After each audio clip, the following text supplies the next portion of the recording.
Michaela. I'm Milan. And this is Unfiltered, Uncorked.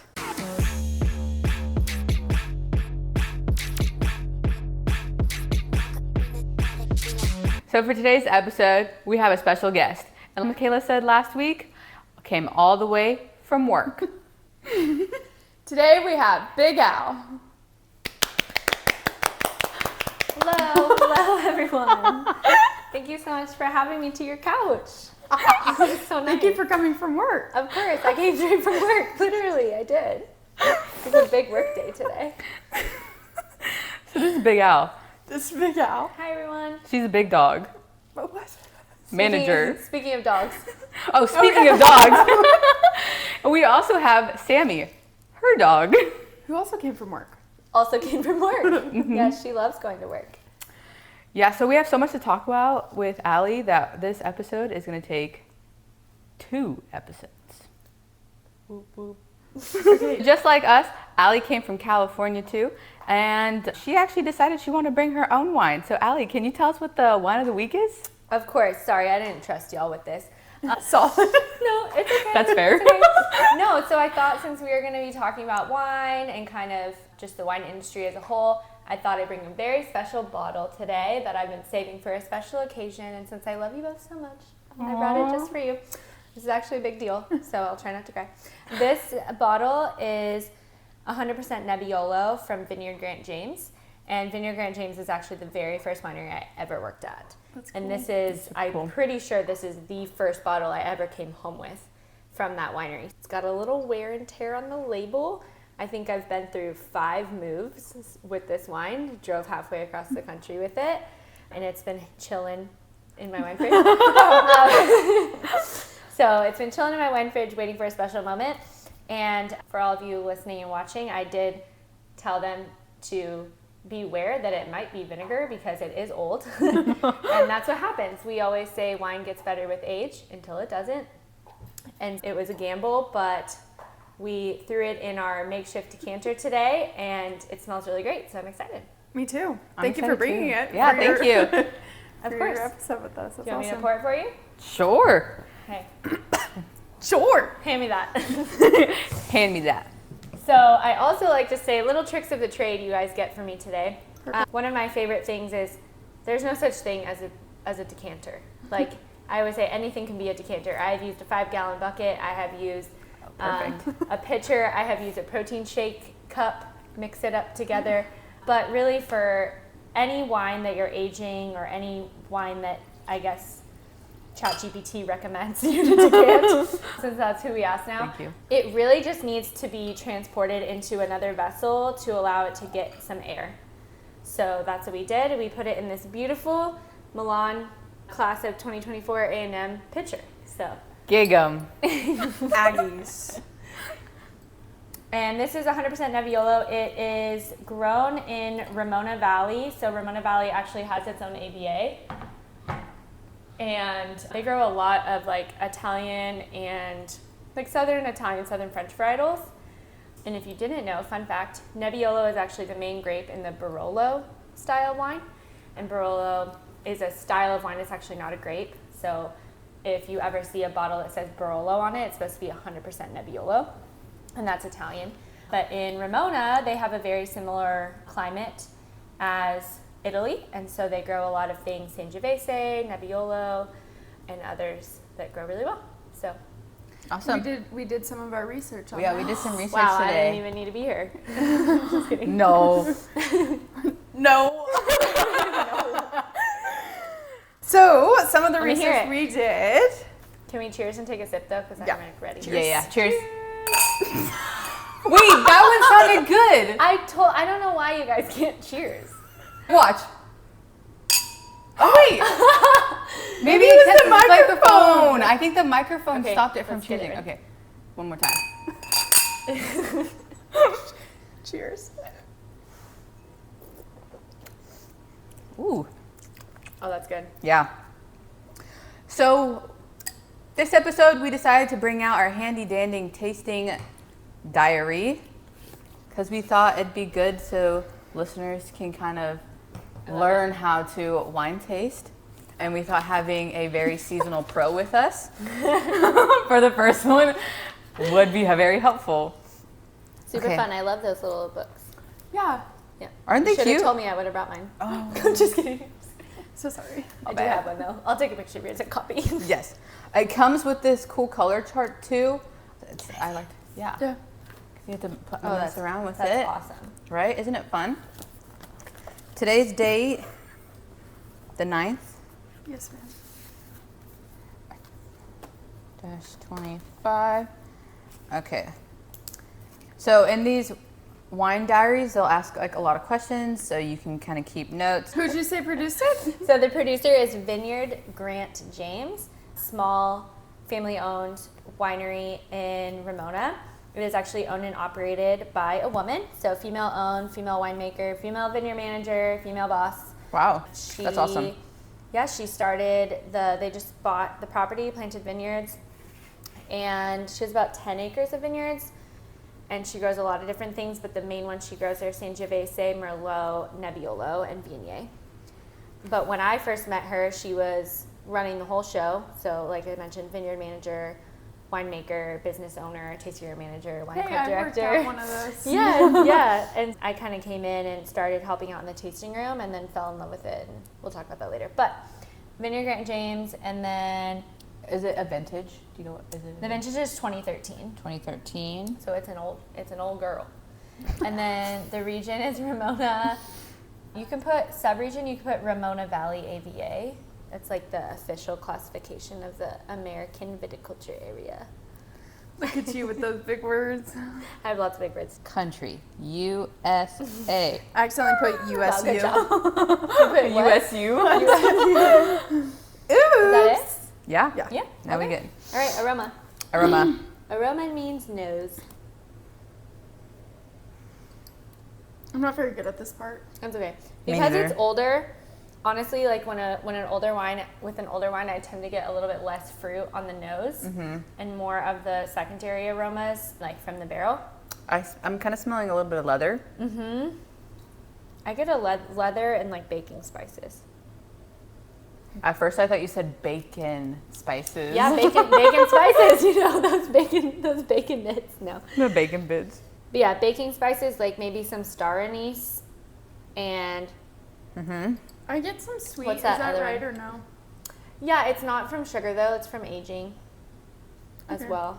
I kind of get like a caramel, Yeah. maybe.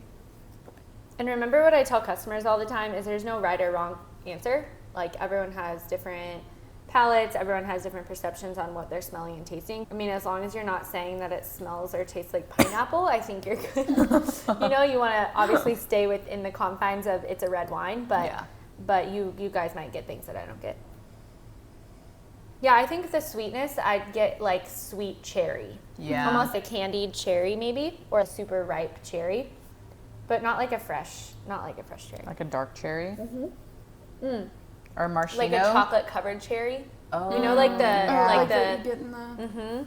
where it's like the almost like the the cherry liquid inside Yes. the chocolate. That's what Okay, the sweet I'm seeing I'm that. Okay, what's Okay. next? Appearance. Intensity. I would say this is deep. Do you know my trick to this though?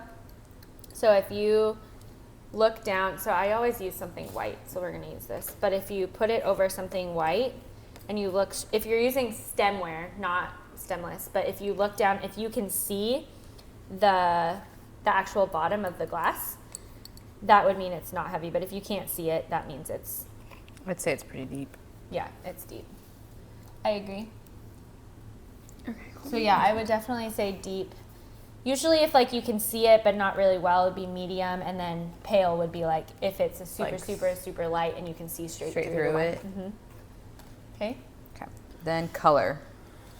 I'm getting a little bit of brownish from it, but still Do you know red. why? Does that have to do with the grape skin? The grape skin, oxidation, It's because of its aging. aging, and So typically if you were to have, like for example today I opened a Malbec, like a 2024 brand new bottle Malbec, and it was very purple. The wines tend to start out as like purple or ruby, like bright and fresh, but as they age they will oxidate microscopically, micro-ox, and they'll start to brown over time. So this Okay. one, even if you like hold it over, you can see on the outside you get a little bit of browning. Oh, yeah. Yeah. So I would say this one's probably garnet. Garnet. Mm-hmm. Okay. Now, next is finish. There's 3 different parts in finish. First, we have duration. No aftertaste. Short, medium, long, very long. I find it to be short. Mine is a count to 10 rule. If you can count to 10, if you count to 10 and it's still there, I would say it's like medium plus. Or I would long. say it's like short to medium. I would say like medium minus. And that's again, like sometimes that's also because of its aging.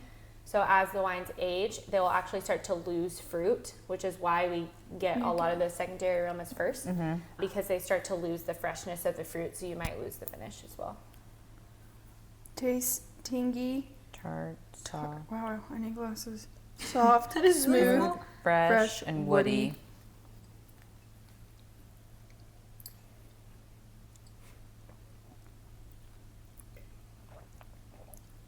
I find it to be like slightly tart but still smooth. Yeah. I would say between soft and smooth, personally. What? Do you mind me asking what soft tastes like? No clue. I've actually never seen that description for a wine before. Maybe it's Think of like a a pillow in your mouth. That's I was about to say, I don't think I've ever. No. Well, I guess like soft. Like soft tannins. like a marshmallow, like if you put That's a what I marshmallow meant to in your say, mouth. but That was the first thing that came into your mind. yeah. I think smooth is more like silk and soft is more like fluffy. Because it is very Fluffy. smooth, but it's also old, and so the tannins have really smoothed out. Enjoyment. I really enjoy this one. I like it. I like it too. I like it too. Better like it. Just kidding. Dun, dun, dun. I'm gonna say very good. Woohoo! Look at that. That's very good too. Okay, next is structure. We have body, we have light, medium, negative, medium plus, and bold. I would say medium. I was gonna say medium too. It's really not that bold. Well, and it's also, again, as the tannins age, like as the tannins smooth out over time, your body will lessen a little bit because it doesn't feel as big. Tannins, light, medium. Medium or medium. Medium negative, medium, and medium plus. See that? That is really small. I can't see that. What do you think? How do you feel it? For me, medium plus. I was gonna say medium. I would say medium. I would say maybe 5 years ago, I would say medium plus to higher, but yeah, medium. They've definitely softened. Okay. Acidity. That should Oh, be. do you know my trick to this one? No, but I would So- love to hear it. Milan's heard me do this before. So you take a sip, you swish it around and swallow it, and then you put your head straight down and feel your saliva rushing to the front of your mouth. And the more saliva, the higher the acidity.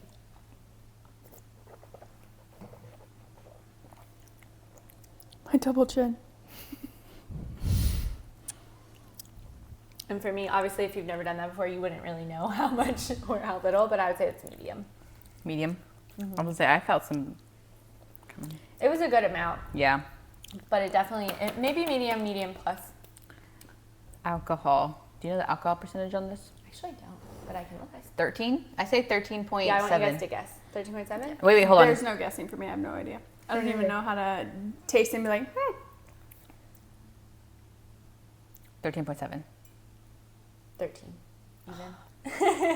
Good guess though. 0.7 I over. think the age might be tricky on like if you have an older wine, the alcohol might be a little bit harder to decipher. When you have a younger wine, like the alcohol is very present, but again over time the wine changes and it might not be as present. But for example, there's a Zinfandel that we're very familiar with that is super high in alcohol, and I can always tell wines that are higher in alcohol because of the perception of sweetness Yeah. on those wines specifically. Sweet. So Jinx, you owe me a Coke! Jinx, you owe me another Diet Coke. Okay. I mean, I can tell you that this one's dry because it is. There's no Bone sugar. dry. It's bone dry? That's what I find. There's no sugar in There it. should be no sugar. Fermented to dry. Okay. Remarks? Do we have any remarks on this one? I liked it. I liked it a lot. I'm Like I not was going to saying. share the rest. So. I'm just kidding. Sammy, what do you think? She's like, let me sleep. Sorry. I'm gonna note barely any of those primary notes. Yeah. Say like due to age. Yeah, due to Due age. to age.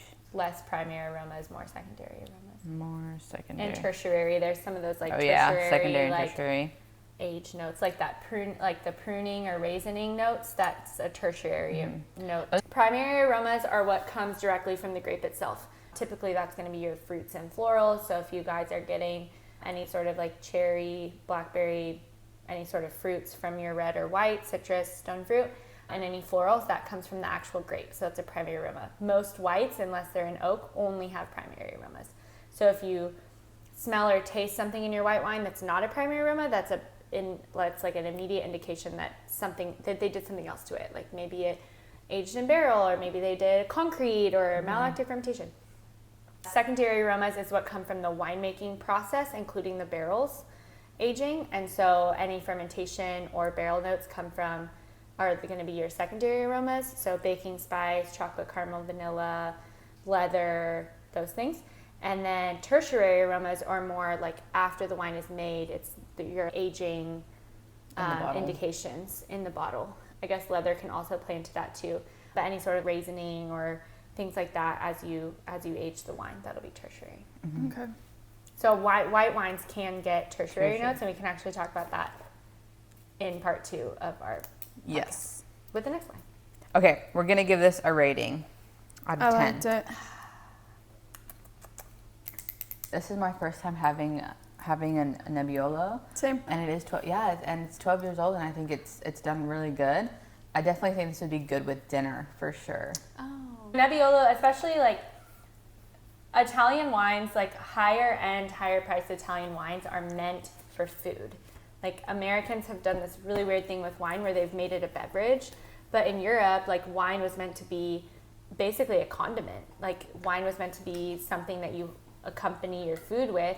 And yeah, they had like table wine and house wine, but that was not Nebbiolo. It's not Barolo. It's not a house wine. Barolo is like a have with food wine. The last Barolo I had was actually, this is a flex, I apologize, my mom and I had a bottle of Barolo at a Michelin star restaurant in Italy at a vineyard. Must be nice. Yeah, it was really nice. I It wish. was really It was delicious. I bet. Can't go wrong. Well, speaking about food, let's get into what we have paired with it today in good old California girl fashion, whatever that word is. both. We got In-N-Out. In and out. Don't come for us, Texans. It's so good.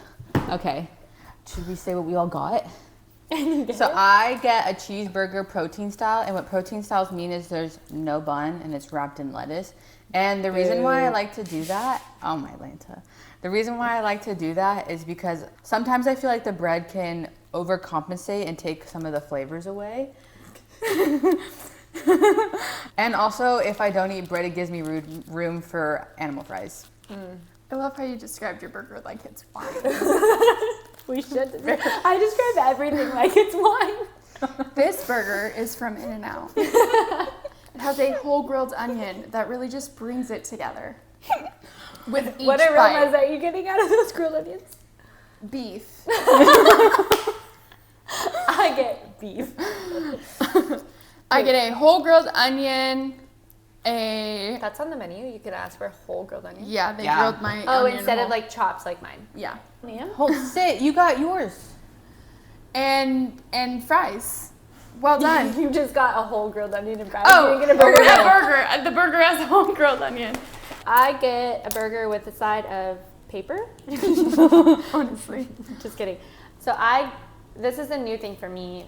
I just perfected my order recently, so I'm very excited. But I get a cheeseburger, animal style, so it comes with the grilled onions and the mustard fried.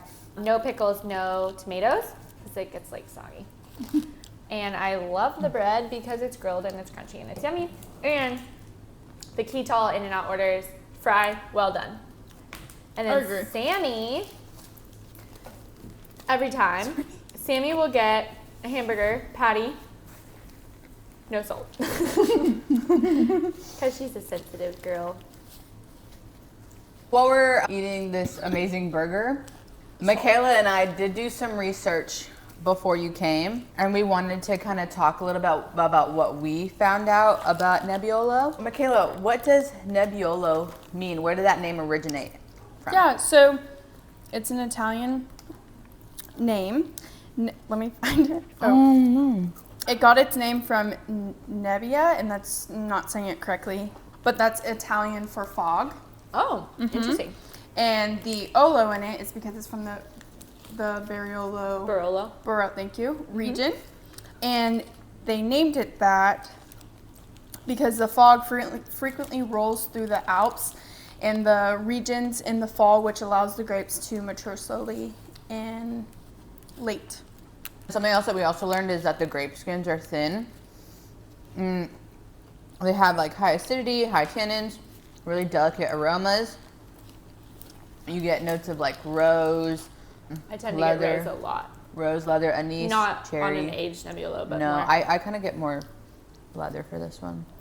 They said you need to decanter it for at least 60 minutes.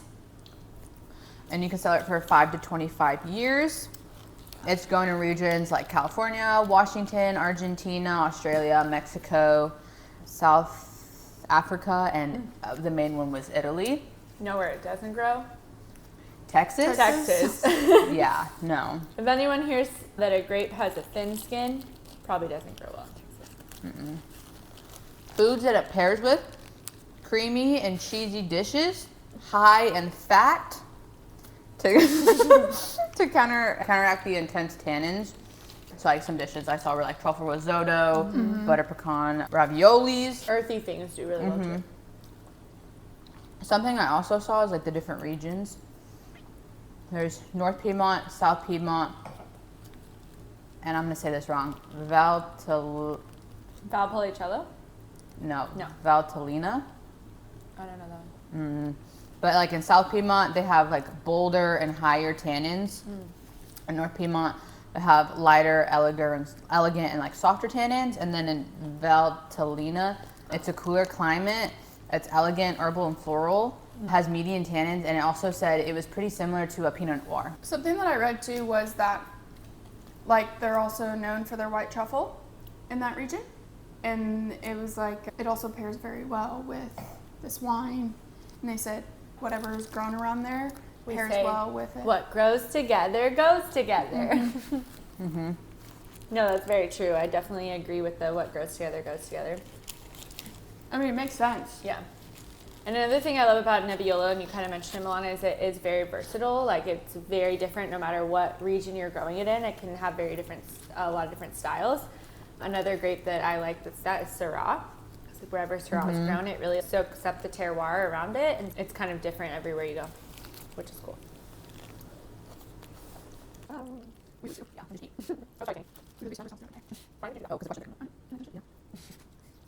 Sorry. I swear to God, if you say sorry, you don't listen to when I was with What do you say when you answer the phone again? Go for Michaela. Yep. I usually go yellow.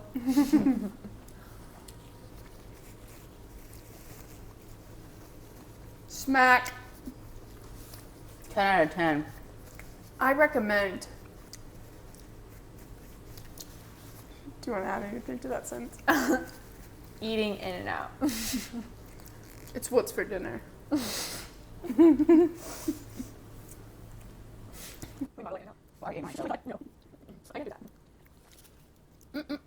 yeah. I'm gonna take my phone to there. Well, too late. I was already using it. Looking more to I want to start.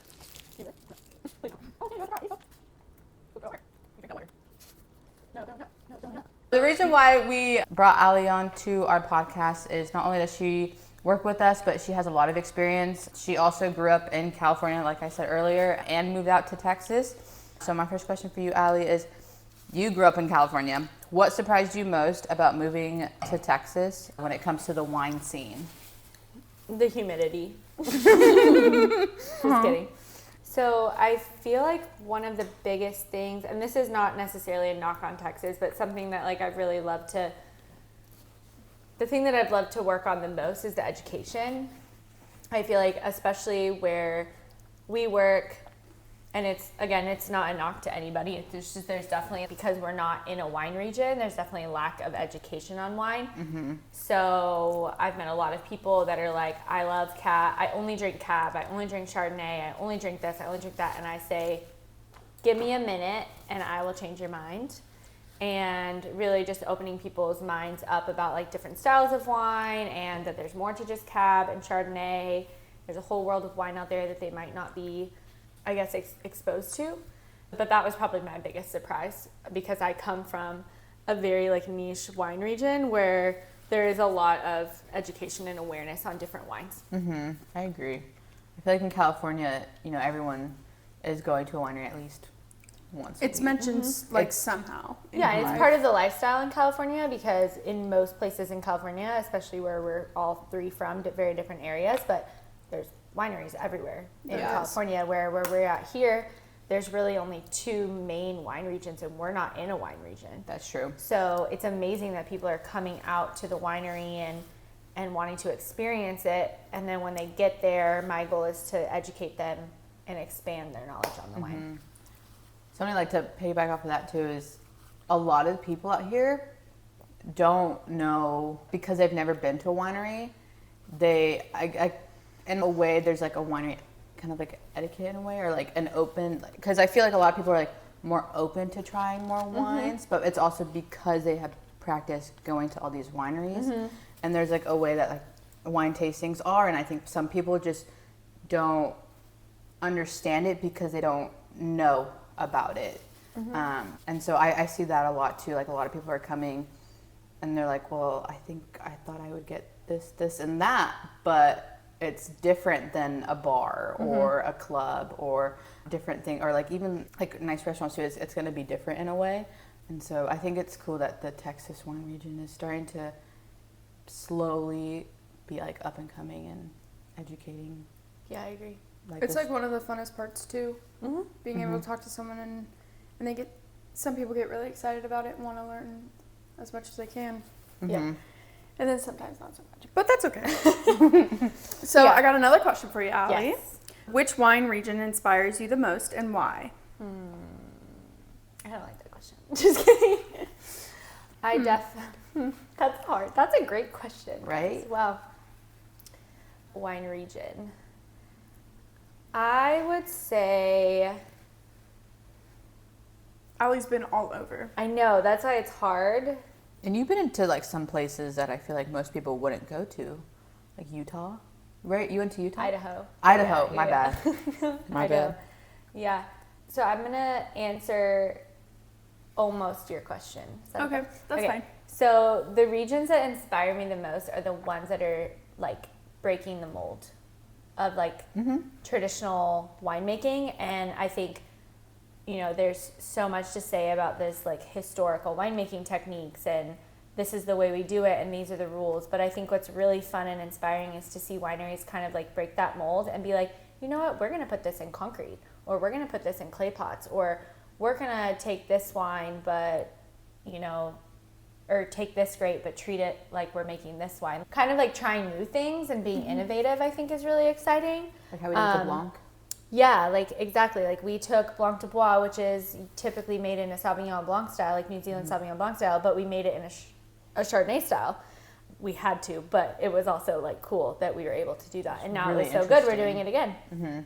And so I think kind of like pushing the boundaries on winemaking is really exciting, and also in the vineyard too, like planting varietals that the second winery I worked for, Ramona Ranch Winery, when they first started their vineyard, they actually planted 8 rows, and every row was different with different varietals, because they wanted to see what would be the best for the terroir and what would be the best for the climate. And so they planted 8 different things, and they picked basically like the best 3, and that's what they planted the rest of their vineyard. So just kind of, breaking the mold and doing that. Like I've seen like wineries do that in Spain. I've seen wineries do that in Italy, definitely in California, and even us here in Texas. Again, I love like old traditional, this is the best way to make the wine, because there's also something about letting the grape express itself and making the wine how it should be made, but it's also cool to break some boundaries. I think so too. Did I answer your question? Yeah. Yeah, it did. Okay. Getting to experiment with the wine, I think, is super cool. Yeah. But I also think history is cool too. So Yeah. there's a really good even ground for that. Okay, my next question for you. So last episode we talked a little bit about harvest. So knowing like harvest can be a bit chaotic, what's your go-to snack or guilty pleasure? And what is something that do you have like something that you do every harvest, like a tradition that you do every harvest? Yeah, during harvest I don't drink wine. See, okay. That's what she said. Yeah, so maybe you can tell me, but I was told at the other winery we worked at is you don't drink wine for harvest and you celebrate the end of harvest with wine. Yeah, we always say it takes a lot of beer to make wine. Yeah. And so my harvest tradition, honestly, is like I actually don't celebrate with wine. I celebrate with beer. So like after harvest is done, I'll go home and crack a beer and drink the beer, or sit out and look at the vineyard and crack a beer. That's what we always did back in Ramona, was like celebrate with beer. That's fun. Nothing against wine. I just think being covered in grape juice for 12, 14 hours a day, I don't necessarily want to drink it later. Understood. But that's one. I think that's my that's like my go-to celebration. For snacks, honestly, this is gonna sound really lame, but like protein. Like this year, I brought meatballs. We literally ate meatballs like as our snack, because here's the thing. I've learned, this was my 12th harvest this year, and I have picked grapes every single year. There's been different, I guess, amounts of harvests that I've done. There's been some where I'm like, the first couple years I was just a volunteer and I went and picked grapes for a couple hours and had brunch and champagne, and it was more luxurious harvest, and I've been like in the thick of it harvest. The last 3 years I've really been in the thick of harvest.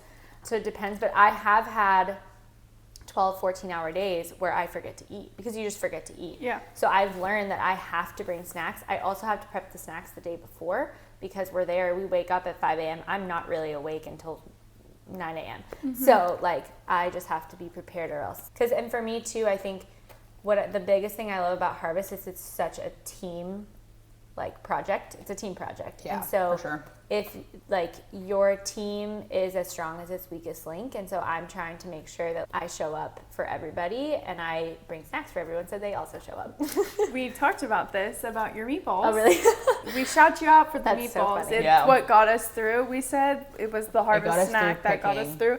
Those and the cuties. The cuties, yeah. Those brought me to life. Vitamin C and protein. That's what you need. I mean, do I go home and not eat dinner? Usually, yes. I usually go home and just go to sleep. But at least I have some sort of nourishment.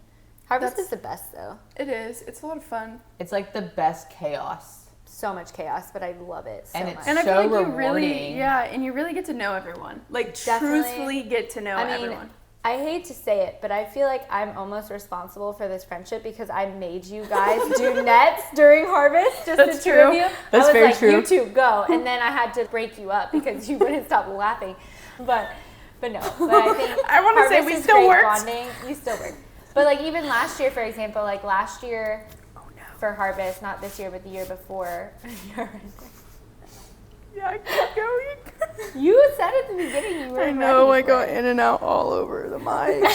And If you didn't get In and Out on your shirt, did you really eat In and Out? So last harvest, the couch is covered. Yeah, I got it on the couch cover. But yeah, last harvest, like me and all the guys came up with animal names for each other. We did. Yeah, last harvest, you were there. You were. Mariposa. We did it in Spanish too. Yeah, well, we had to. So I'm Mariposa. Mariposa. Butterfly, because I like can't stop fluttering around. That's I don't remember last year, but I remember this year. I just don't remember what it was in Spanish. The hyena. No. Oh, That what was this year? afterwards.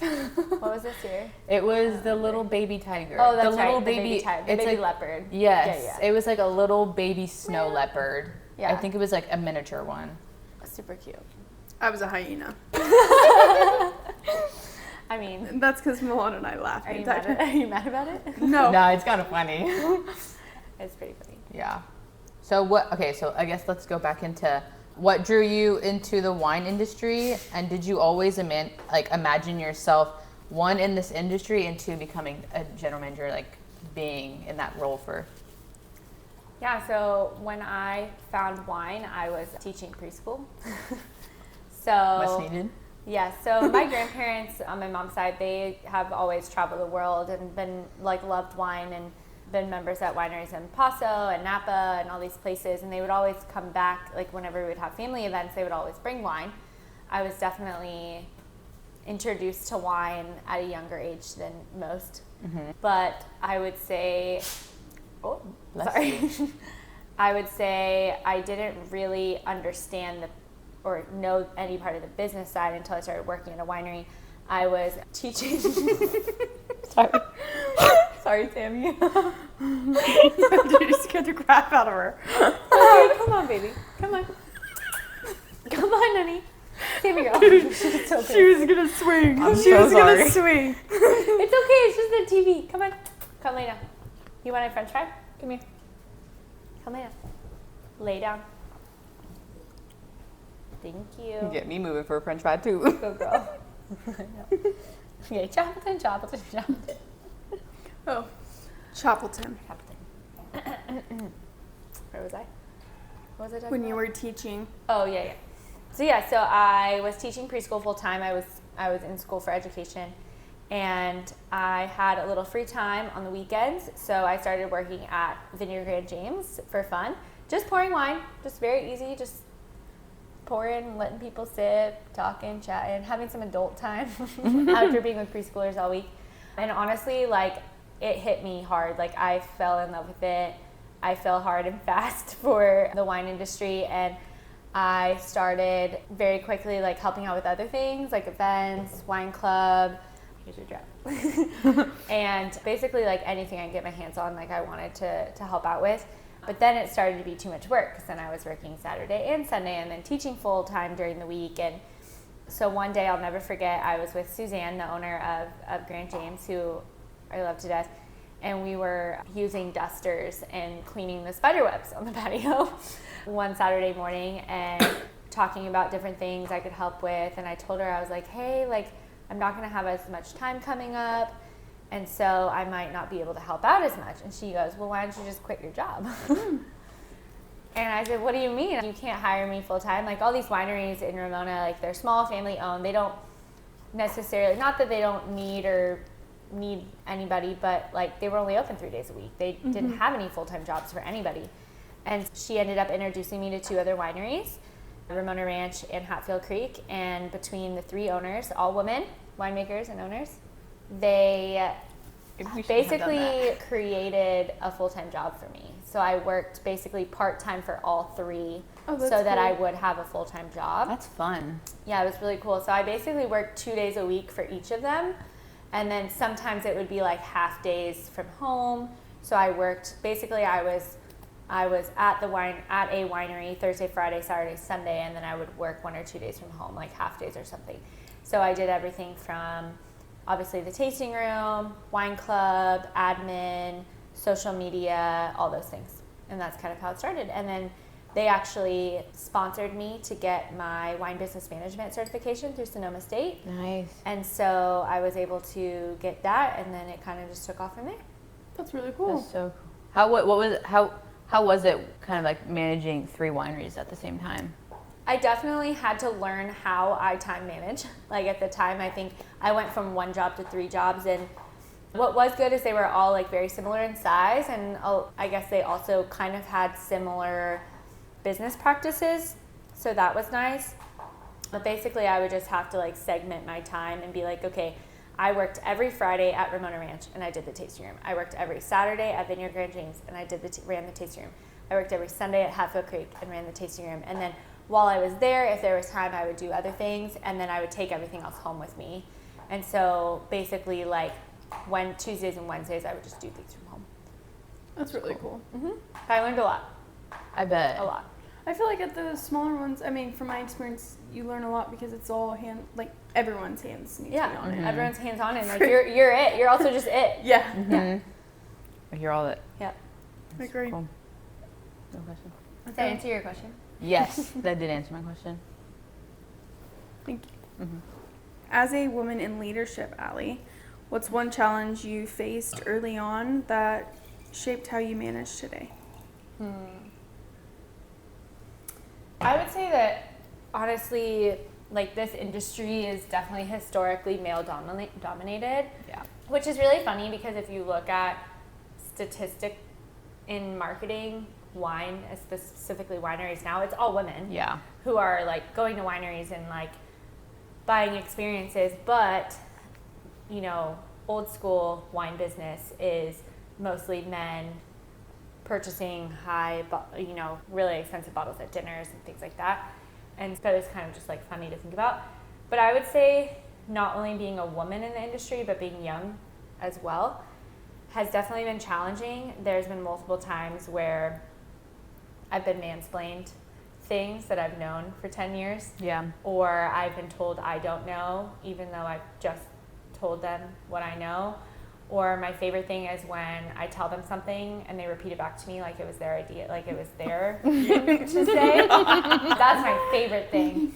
But yeah, I think like for me at the beginning when I was coming up in the industry, obviously I was super respectful, but I had to bite my tongue a few times.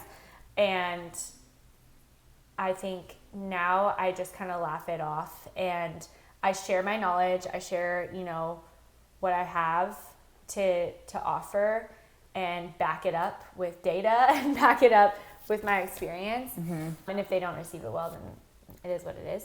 But I definitely think that like the women in wine movement is definitely growing, and we see so many more women winemakers and owners and just people in higher management and leadership careers within the industry has been really cool. But yeah, and I definitely think like the movement of wine experiences over wine just by itself is helping that as well. That's true. But my favorite thing is when a guy says, well, what do you know? Or whatever. You want to know what I call that? Mm-hmm. I call it wine-splaining. Wine-splaining, yeah. It's literally wine-splaining. It's so frustrating.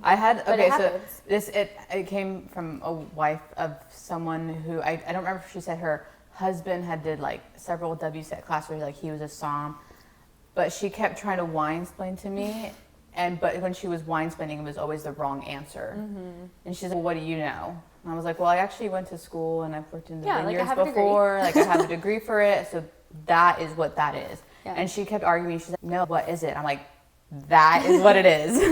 Yeah. But I know also like people come up to me like, oh, like, so what's the background of your winemaker? Where did he go to school? And I go, she. Where she went to school. Where did she go to school? She has been doing like X, Y, and Z. That's awesome. My favorite thing is if I'm doing tours and there's these, older couples or whatever, and they're talking about their experiences and this or that. And then our winemaker walks by and I go, oh, there's our winemaker. She's doing this or that. And they go, oh, what? She's doing, she's a woman? I'm like, yeah, and we're really smart. We're really we know what smart. We're talking about. Yeah, I definitely think for me, I just make sure I remind myself, like, I've worked hard. I have done a lot of time and experience. I have a lot of time and experience in this industry, and so if they don't want to receive that, that's their loss. That's on them. That's their loss. Yeah, I like to see people's reaction when they ask me, Michaela, so what do you guys do here? And then we tell them what we do, and they're like, wait, what? We're like, yeah. Yeah. I actually did I'm hoping to do it again, but in Ramona, we did a woman in wine luncheon. That's awesome. And it was really cool. We had we did it at a woman-owned venue. And then all the wines served during the event were all either wineries that were owned by women or had women winemakers. And then we had 2 panels. We did a woman and winemaker panel and a woman and wine business panel. And it was really interesting to hear. And it was honestly just like women talking about, yeah, I'm really smart. I have all this experience. I did all this. It wasn't like, oh, I'm so much better than everyone else. Like, it was really great to just hear everyone's experiences and how they came up in the industry. That'd be cool. We should do that. We should try to get that together. Sponsored by Unfiltered, Uncorked. Wait, that's a great idea. Yeah. We should do that. I'll be in charge of it. I mean, Please. Please. So I have PTSD from managing this one event. that was not your fault. Obviously. These people were just It was not hard. like, they were not the hard. nicest. And I told them beforehand I was really sick. She had no voice. And I had no voice. She called me and she was like, I was like, what are you talking about? And mind you, all these people at the event were doctors. Yeah. And they were still like pushing and pushing and pushing me. And like I was trying and they just weren't listening. And it was a lot. It's just experience. Well, I've had a lot of events like that. And my best advice for honestly, any customer service ever is just be flexible. Yeah. Like you can have, and this was really hard for me. I'm like you guys both know, I'm like a huge planner and I just I would love if everything just happened the way I wanted it to and stuck to my That would plan. be nice. But that's not realistic. And so one big thing that I've learned in this industry and just customer service in general is just you have to be flexible and you have to go with the customer to a point. Yeah. But you know what I mean. Yeah. Yeah. I think the no voice is what really. The no voice, I think, is what it was. I think you it would was have been that. fine. I think I would have been fine if it. They were I like, had a "What? We can't hear you." voice. Yeah, literally, and I would repeat it like 10 times, and I'm like, please, I'm hurting. So one last question that we wanted to ask you. So for us, you are our mentor. Who was a mentor in your life? Just nonchalantly. Oh yeah, you're my mentor. Yeah, you're one of our main, I feel like, mentors in our Stop. life. Me, it's you. I'm not crying. Who was a mentor in your life that made a huge difference? Yeah, I definitely have a few, but I think like the first one was definitely Suzanne. Mm-hmm. She was the first one to just be, and she was the thing I love most about Suzanne is she's so open and honest and just this is how it is. There was no sugarcoating the industry. There was no this is the most glamorous lifestyle you could ever live. It was just like, yeah, like this is the industry. And she definitely showed me like what it was to like do the work and work hard. So she's definitely one. And then one of my best friends, Jess Kohler, she's definitely also another one. Her and her husband own a winery. And I started working with them actually during COVID, and I just like really look up to her and her like work ethic and just the way that she just does. She gets her goals and she crushes them, just as a human being in the industry as well. But just as a human being, she's just Go for it. yeah. That's awesome. And that's part 1, women in wine and a little burger therapy. Next time, Riesling and sip and spit. Sip or spit. I'm not spitting shit. But this is the end of this episode. Make sure you follow us on all social media platforms, Instagram, TikTok, Facebook, and listen to us on Spotify and YouTube. And as always, share with a family, a friend, or a foe. Stay unfiltered, uncorked, and remember, sip happy.